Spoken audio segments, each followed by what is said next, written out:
everybody. Welcome to the Privacy Exchange Community's Show and Tell series with our special guest, Aaron Mendelsohn. Aaron is the Director and Privacy Officer of the Lego Group in Denmark, where he leads data protection and privacy compliance across digital technologies and retail operations. Aaron is a former adjunct faculty member at Cleveland State University School of Law, and he has extensive experience building global privacy programs for Fortune 500 companies. Additionally, Aaron is the author of this book. It is called Operationalizing Data Privacy and Protection. Oh, it's kind of blurry, but you probably have seen this. We are going to be talking about this one in depth today. Here's how we're going to spend the next 28 minutes or so. Aaron and I will have a quick chat for about 10 to 15 minutes, and then we will open it up to the audience for Q&A for about another 10 to 15 minutes.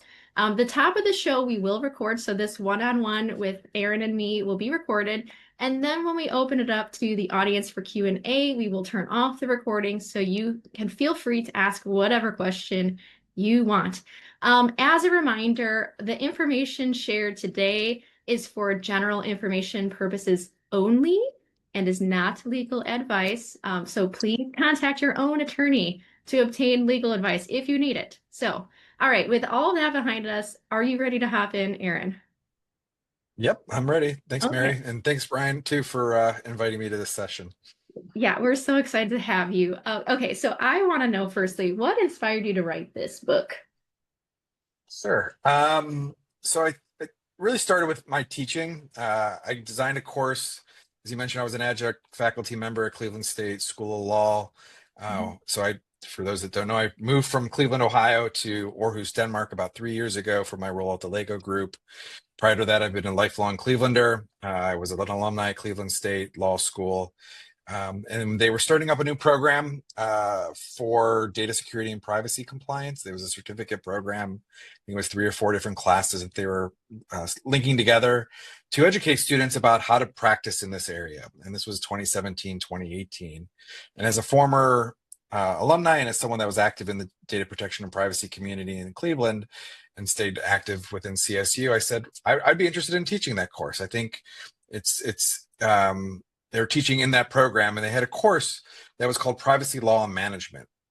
And the idea of this course was that we wouldn't teach privacy law. We weren't going to have you read large treatises of privacy law and theory and what is, I don't know, like, Justice Brandeis's view on privacy and all these modern case laws. What we wanted to do was teach students, what does it mean to be a privacy professional? And my goal was to give these students, these law students or LLM students, the ability to have a leg up if they entered the corporate world, whether it was as in a law firm, whether it was in a large corporate Fortune 500 or a consultancy practice like a Big Four, that they'd have a little bit of a better understanding of how does privacy actually function within the corporate world. And we did that. We designed a course, and it was largely my curriculum, where we brought in a lot of guest speakers.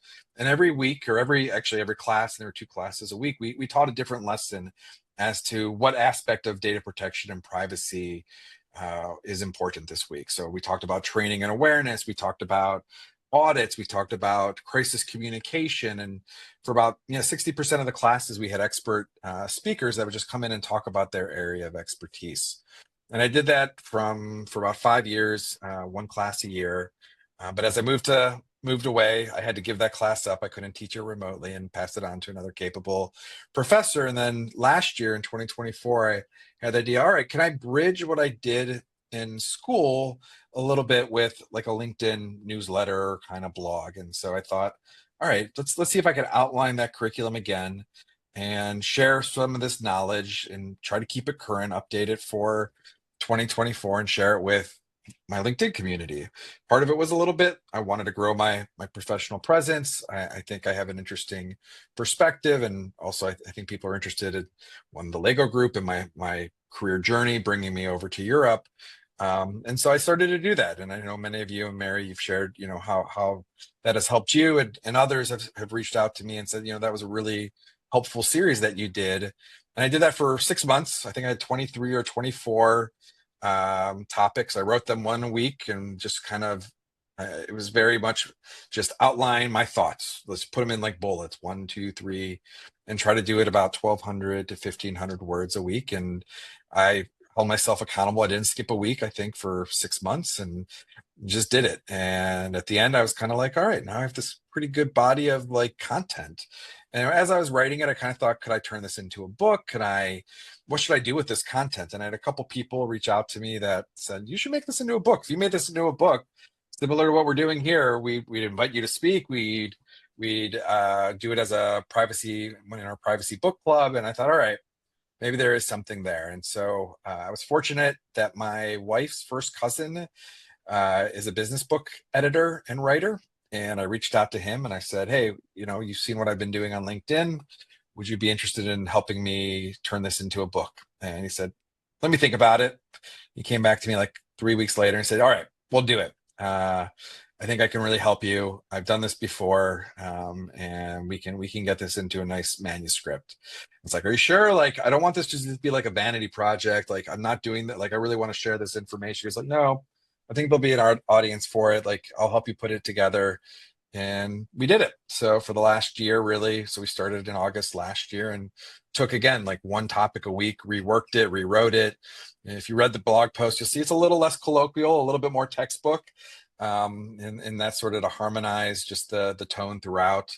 It's a little drier than my maybe more conversational tone, which it's a little hard when you're writing about privacy textbook. But I think ultimately that was the goal, was to deliver the information that I was teaching when I taught at CSU to a whole new group and a whole new audience of younger privacy professionals, so that they can learn what does it mean to operationalize privacy within their roles.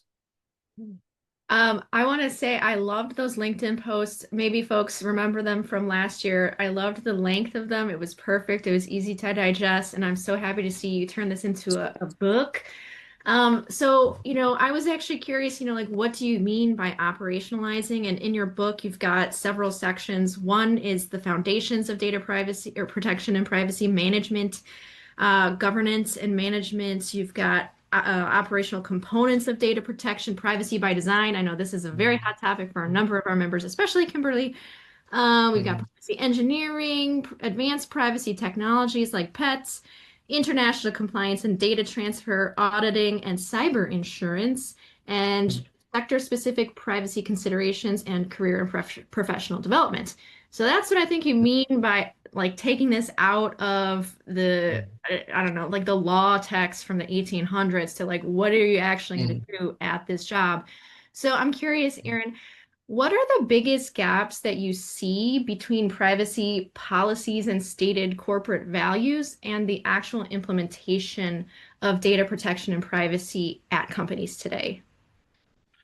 Yeah, I think it's in actually making it work. And like, I think, how do you make that part of your day to day? And I think the best example I can think of is really when it comes to like privacy by design or privacy by default. Like, we talk about this all the time. We all strive to be engaged as privacy lawyers or privacy professionals, depending on what your role is. Like, as early in those processes, if you're supporting product teams or IT organizations that are designing systems, you want to be engaged early and kind of often, throughout the entire cycle, or sprint, or whatever it is in terms of how your teams are operating. And I think we all strive to be perfect and hook into their processes throughout it all, but it's hard. It's How do you find a way to do that, and how do you engage those teams at a level that resonates with them so that they can do the work they need to do, deliver their solutions? Because remember, we're not we're not delivering a product generally to market. Like privacy lawyers, we're providing counsel, we're managing risk, we're managing compliance. We need to engage these teams at their level to help them get their work done, but to ensure that they take these requirements into consideration and hopefully minimize data, protect the data, don't share the data without a legitimate business purpose, and all the things that we know and we internalize as privacy professionals, almost intuitively, or in our day to day. They don't always do that. So how do you deliver that process or policy or whatever it is? And we can design the perfect process in our mind or in Miro board or whatever it may be. But until you go and test it, you work with those teams, you say, all right, how can I deliver value to what you're doing? How do I make it easy for you to get the documentation necessary so that I can evaluate the risk? It's not going to happen. So, we all strive for being transparent and, being a high trust organization and not collecting data that we don't need or we don't want. But I think getting that actually to happen and working with those teams is probably one of the hardest challenges they'll face. And if you can do that and do that well, I think you're on the right path towards operationalizing data protection and privacy to within your organization. And other components can follow, documentation, risk assessments, auditing those, solutions after the fact, and then finding ways to continually improve. Yeah, I'm kind of curious on that same line of thought. Can you share with us like a concrete example of what good looks like? What was a good outcome that you've experienced in your career? So, um, one of the things that we've done that I did in my career was trying to deliver better ways to do ROPAs. Like, you think basic records of processing activities. So, we wanted to call it data mapping. You can call it whatever you want. One of the first steps you take if you're new to the privacy role, it's like, where's my data flows? What data do I have, and where does it exist? What is it being used for? How is it being protected? It used to be 10 years ago, like if you were standing up your privacy program from scratch, you had to understand your data flows and do those ROPAs. Now, most organizations have those, but oftentimes they become stale. You have to redo them. What you did maybe 5 years ago for GDPR isn't necessarily good enough today. And so we had to find a way to deliver to those product teams, to the digital teams, the engineers that knew their data, knew their applications, knew the way that the data flowed, a way to do those ROPAs fast and based upon risk. Now, not all data protection processing activities need to be treated equally. Low risk processing activities might just be able to be documented at a very basic level. All right, let's just say this is for internal purposes only. It's only employee name for the employee directory and internal collaboration. Maybe that's low risk and we can pass that on to just sort of rubber stamp and say, all right, that's enough. But higher risk activities, maybe it's children's data protection or children's processing, or maybe it's your CRM or your e-commerce system or something else that is travel and expense system, whatever it may be. It needs to be documented more completely. So finding a way, I think, to tier some of the documentation. This can be also to your privacy by design or your privacy impact assessments. But I think basing it upon risk and then tiering it towards, all right, maybe the full set of documentation goes to the highest risk. We can deal with maybe a lesser level of documentation for those lower risks. And we were able to do that and deliver sort of a tiered way of documenting our ROPAs across dozens of digital product teams, hundreds, over hundreds of applications, and get it done in a very short period of time by creating a workflow that addressed it at a risk level, but also met the teams where they were and enabled the teams to do the work in a quick way on their own without having a whole lot of legal or privacy interaction. Not that we were there to support them, but we tried to keep it at a minimal so that they could do the work and basically be self-service. That is fascinating. I have one more question before we open it up to the audience. You mentioned the levels of risk, and you also mentioned the higher risk of children's data. Children's data is something not all privacy professionals work in. Many of us work with constituents who are adults. So I'm just curious, as a last question here, if you have any takeaways about operationalizing data protection and privacy for children that may not be so apparent for those of us who work more often with adult populations. Yeah, my first advice is don't collect it. If you don't need it, don't collect it. You can do a lot with children's services or products for children and not need their personal data to provide them that.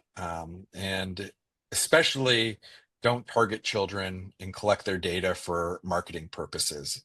I don't like that. I think most organizations that are ethical and value their customers that are children will not want the data. But if you need that data, develop good processes around VPC or verifiable parental consent. So you'll read about a lot about this with COPPA and other children's data protection laws in terms of it's somewhat counterintuitive to us as privacy professionals. You need the parent's data, you need more data from the parent, some sort of verification that the parent is who they say they are, a copy of their license or whatnot.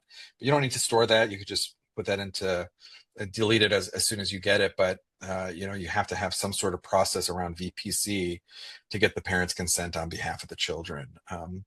It's not necessarily the easiest thing to manage for an organization, and it's not easy to do well, but there are tools out there that will do that on behalf of your organization. You can go Google about who those are. But yeah, I would tell you, make sure, and this is the principle around data minimization and need to having a legitimate business purpose for it. Challenge those. Like if your teams want data on children, be like, do you really need it? What do you need? You don't need that much, do you? Do you need to know name? Do you need to know age? You just need to know, first name, age, and I don't know, let's just say state. What minimal amount can you have to deliver your product or service that are geared towards children? I love to hear that, Aaron. So that concludes this portion of the show today. So we'll go ahead and turn off the recording.